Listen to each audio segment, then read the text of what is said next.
So, there we go. It is Monday, 19th of July. I've just returned the blade here to Brindley Honda. Got the guys here. How we doing, boys? You alright? This is my next steed, Honda VFR800. Now, it's a V4. I've never ridden one of these. I love the VFR800, although I didn't have the DTC. Was it DCT? I've got to get that. No, dual clutch transmission, isn't it? Yeah, right, DCT, we'll get that right. And I'm loving just the styling on this straight away. Yeah, it's got a big old head, but the white and black really, really works. And this back wheel just keeps reminding me of the VFR400, the baby blade. Not VFR400, it is, yeah, isn't it? Yeah. Absolutely. It's always called the baby blade, yeah, it should be a CBR400, isn't it? I'm really bad at that. I keep saying things like the 600, oh, it's a small blade. No, it's not. Obviously, that's the blade. Loving the styling on that. Now, you were saying about how the chassis is slightly different, where you've got the single-sided swing arm a little bit further up, haven't you? Yeah, where it's connected. The swing arm pivots further forward, so it's more stable. Comes in at 9675, doesn't it, on the road, and that's with the ABS. They're all going to come with the ABS now. So, you know, it's cheaper than a 1000 Superbike. It's a little bit more expensive than, you know, the 8000 for about the 600s, like the Juxer 6, CBR 600RR. And it is the bike that defined and pretty much came up with the sports tourer genre, isn't it? That's right. Which then everybody then came along and started bringing out the hyperbikes. Well, we know them as hyperbikes, the Booster, the Blackbird, things like that. People still call them sports tourers. And people still call them sports tourers, God knows why. So, so what do you reckon with this? What should I expect from it, man? It's obviously V4. Yeah, it's just got a very, very torquey engine, but it's obviously quite revvy as well, so it's pretty comfortable. And you were saying the VTEC kicks in about 7,000, so it goes from 8 valves to 16, and it gives great fuel economy under that. Comes in. Cool, man. Well, I reckon there's only one thing to do, and that is to get out on this new steed, as I haven't actually tried one before, and give it a bit of a blast. I'm looking forward to this, actually. It'll be a nice change up from the blade, and I've only got a couple of days on it, frantically. But unless, actually, I'll email Fairlane at Honda and see if I can just have it as well.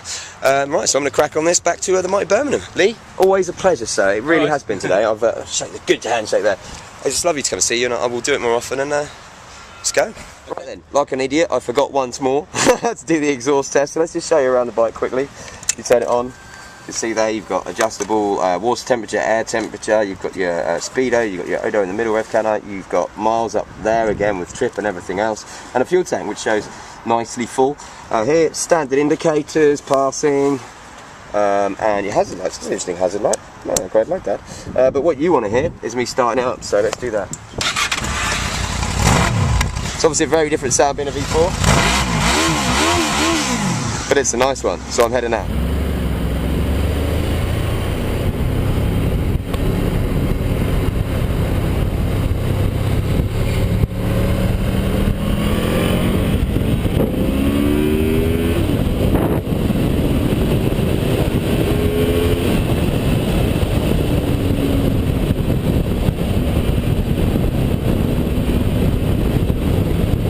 First impressions, obviously feels different from the blade. It's not quite as powerful, it's not quite as, I don't know, like, it doesn't feel as sharp, but this V4 is nice and torquey low down. When you get it up above about 7, you can almost feel that VTEC kick in.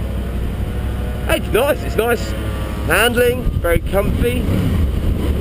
Almost feels like it's with a bit more power, but I think that's just me needing to get used to the V4 and finding the power band on it. But no, so far so good, man.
So here we have it, back safe and sound on my Honda VFR800. Now obviously, you know, this bike originally was designed, well, it came out in 2002, so it was designed around 2000, that's the way it works. A lot of people say it's slightly dated. It does look a little bit dated when you compare it, say for instance, next to the FZ8 and the Street Fighter, different head units I've got here. Look, all in white. Never used to see white motorbikes, now I've got 3 of them, perfect. I've really enjoyed riding that home. It's a very different experience having that V4. Obviously the fact that it's not a full-on sports bike as well, it doesn't fit as taut, it's a little bit more comfortable. Kind of in some respects, in that way, you know, it's easier to chuck around. The brakes feel really, really good. Again, that combined ABS, where as much that, you know, you put a little bit on the front, it will give you a little bit on the back just to balance the bike out, similar to a lot of the Hondas now.